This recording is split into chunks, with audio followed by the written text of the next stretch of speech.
In today's video, I'm going to teach you how to remove a repeater on Wix.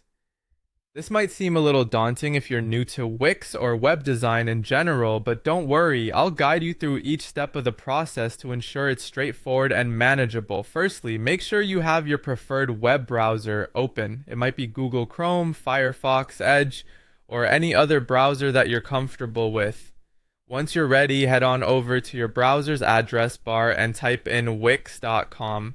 Press enter to navigate to the Wix homepage. Upon arriving at the Wix site, look for the login button. It's typically located at the top right corner of the page. Go ahead and click on it. You'll be prompted to input your login credentials, your email and password, so have those ready. If you're not yet logged into your Wix account, follow the prompts to access your dashboard.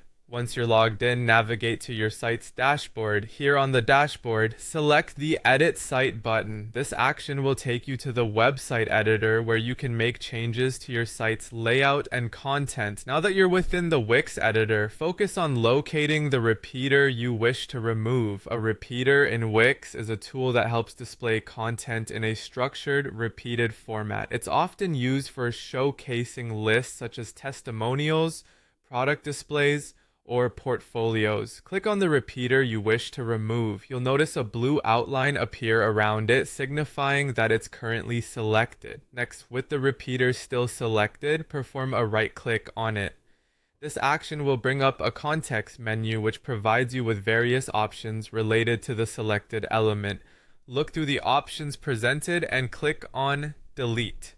This will remove the repeater from your site, and that's it. You've successfully removed a repeater from your Wix site. This process not only helps in decluttering your page, but also potentially speeds up load times for visitors who don't necessarily need to view the content that was displayed. Remember, before you make any significant deletions, it's always a good practice to ensure you have backups of your website or the content you're about to remove, just in case you need to revert back at some point. If you're ever unsure about any step or wish to confirm the change, Wix offers a preview tool where you can double check your edits before making them live. Thank you for joining me today, and I hope this tutorial has been helpful in enhancing your website editing skills on Wix. Feel free to drop any questions or comments below, and until next time, happy editing.